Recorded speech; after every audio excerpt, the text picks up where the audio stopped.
पेश करेंगे कि तू चाहे जितने कर ले सितम, ये मर्जी श्याम तुम्हारी।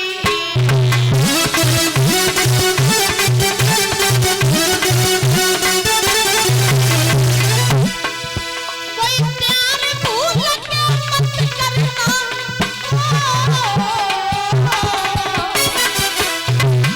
कोई प्यार भूल के मत करना, ये इश्क बुरी बीमारी है। तू चाहे जितने कर ले सितम, ये मर्जी श्याम तुम्हारी है।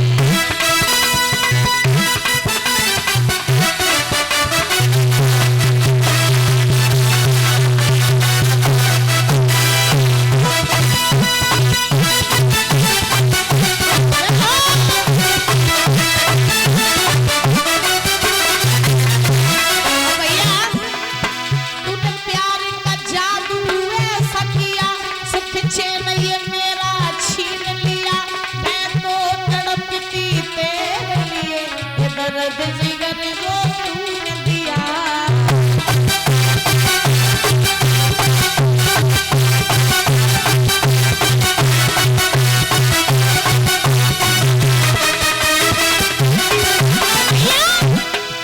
दिल खून का छोड़ता है, तकदीर हमारी हुई भी है। मैं कैसे सदम को छिपाऊं तुझे, जी श्याम तुम्हारी।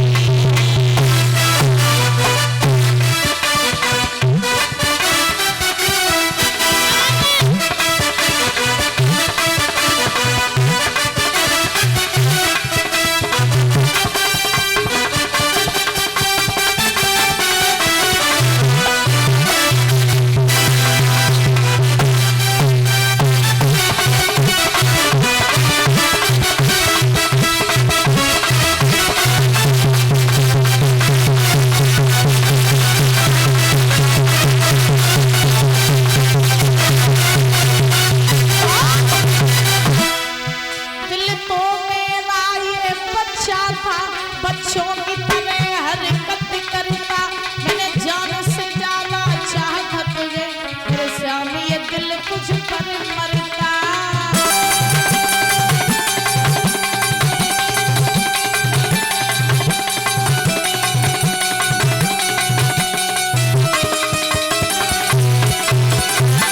मैंने खुशियाँ सारी उतारा, तेरे कदमों पे भारी है। कोई प्यार भूल के मत करना, ये इश्क बुरी बीमारी है।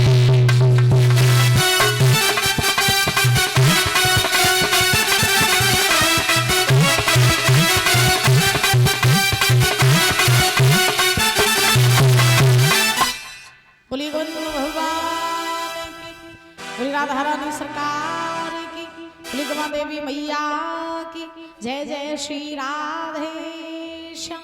एक बार जोर से बोलो राधे राधे, और जोर से बोलो। जोर के नहीं बोलती तभी तो पानी बरसाते हैं।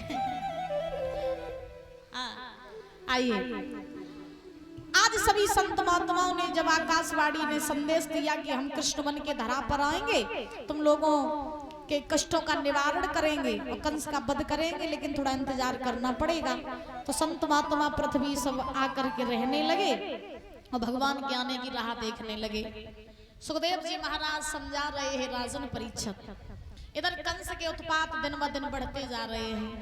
कंस ने एक दिन सोचा कि मैं मथुरा का राजा बन गया हूँ, मेरे घर में काऊ चीज की कमी न है, अब हमें शादी कर लेनी चाहिए। शादी शादी एक ऐसा लड्डू जो खाए सो पछताए और ना खाए सो पछताए। जिनके ब्याह हो जाए तो कुन्ना में बैठ के रोते महाराज, और जिनके ब्याह नहीं हो वे भगवान तक प्रार्थना कतरा बोले कहूं तो ही जातो ब्याह। और सबसे बढ़िया तो जनो ब्याह न करो परीक्षा जी महाराज तो लो ठीक है, और ब्याह कर ले तो फिर हजार महाराज झमेले होते। चलो ब्याह न करो तो लो चाहे जितो कमाओ और चाहे जितो गवाओ, नो टेंशन हो कि चेकों घूमो। और ब्याह के बाद आदमी की जिंदगी कैसी हो जाए जैसे भैंसिया की सांकर खूंटा में। तैसी ब्याह के बाद जिंदगी हो जाती महाराज। आज कंस सोच रहा है कि मुझे शादी कर लेनी चाहिए, तो प्रमाण ये मिला है कि कंस की शादी हुई अस्थि प्राप्ति के साथ। ये अस्थि प्राप्ति कौन थी? मगध देश के एक राजा थे जिनका नाम था जरासंध।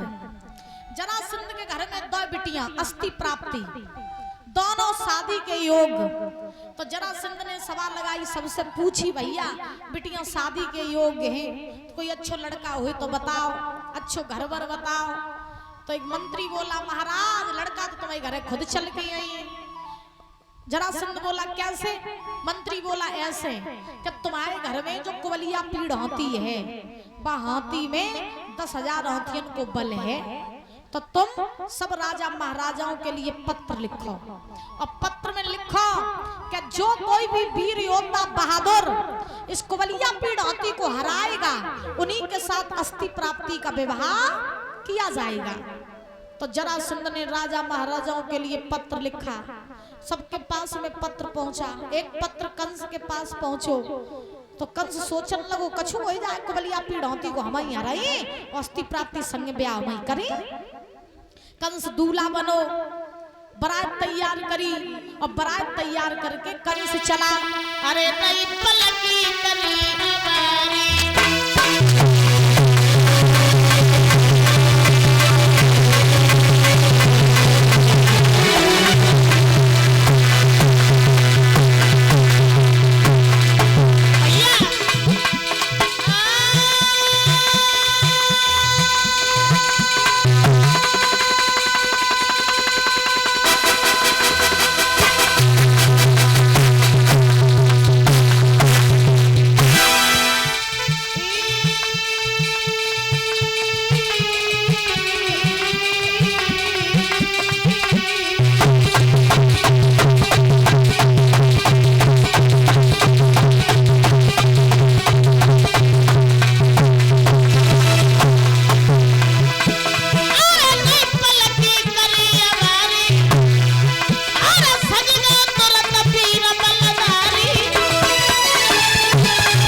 और चलते चलते मगध देश में पहुंचा।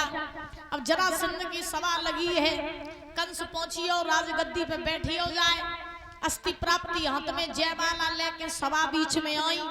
अब वे सुंदर तो हती, और तुम तो जानते ही हो कि आदमी की कमजोरी तो नारी होता ही है। सो अस्थि प्राप्ति जैसे सभा में आई, अब बेहू आसन पे बैठी।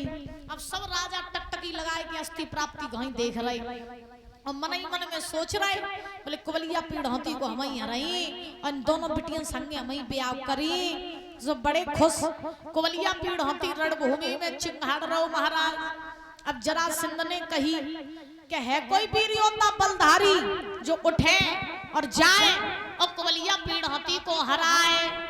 सो एक राजा रहे, तो बने मूछ न पे ताव दो, बड़े तमन्ना में उठो, बड़े जोश में बाने गई जू हाथी का।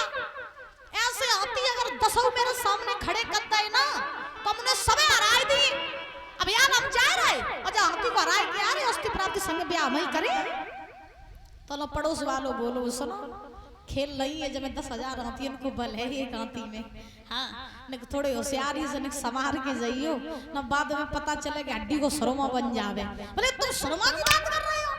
ऐसे हाथी हमने कितने पछाड़े। अब यार हम जा रहे हैं, देखो सब सभा में सब तक पहले हम ही ब्याह करिए दोनों संग। अब महाराज चले, अब राजा जैसे ही चलो कुवलिया पीड़ हाथी के डेगा पहुंचो। जैसे ही परीक्षक जी पहुंचो तो हाथी को जैसे ही बाने छुओ, सो कुवलिया पीड़ हाथी ने अपनी महाराज सूंड में लपेटो राजा को, और ऐसा पटका मारो जो दोबारा राजा उठाई नहीं पाओ। अब महाराज राजा हार के लौट आओ। अब मुंह लटकाए कि चुप बैठी हो। तो पड़ोस वालों बोलो का बात गए बड़े तमन्ना में हते एक ही पटका में आ रही है तुम तो जो करते के खेल खेल में ऐसे जन कितने हराए और एक ही पटका में बैठी है यार। बोले बहुत बलशाली है 10,000 हाथी उनको बल है। अब तो सब राजा महाराजा बारी बारी से जान लगे कुबलिया पीड़ हाथी से युद्ध करने लगे। लेकिन काऊ की पेश परीक्षा जी हाथी से नहीं गई। अंत में जब सब हार के बैठी है कंस उठो और कंस उठ के कुबलिया पीड़ हाथी के ढेंगा पहुंचो जवाब दई सोन अबे तू छोटे मोटे तो लड़ रहा हुआ तो अब तेरो पास पालो हमसे पड़ो है तुम्हें ताकत है तो तू मेरे से युद्ध कर। कुबलिया पीड़ हाथी में कंस में युद्ध होने लगा।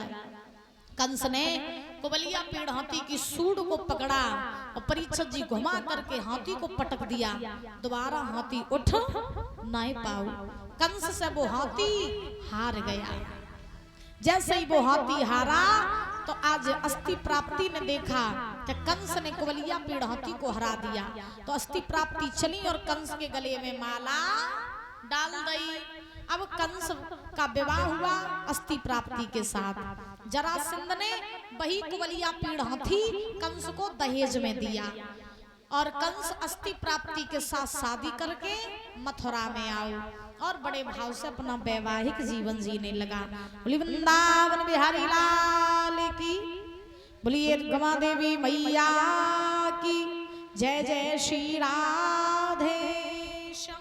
महाराज आज सुखदेव जी समझा रहे हैं राजन परीक्षित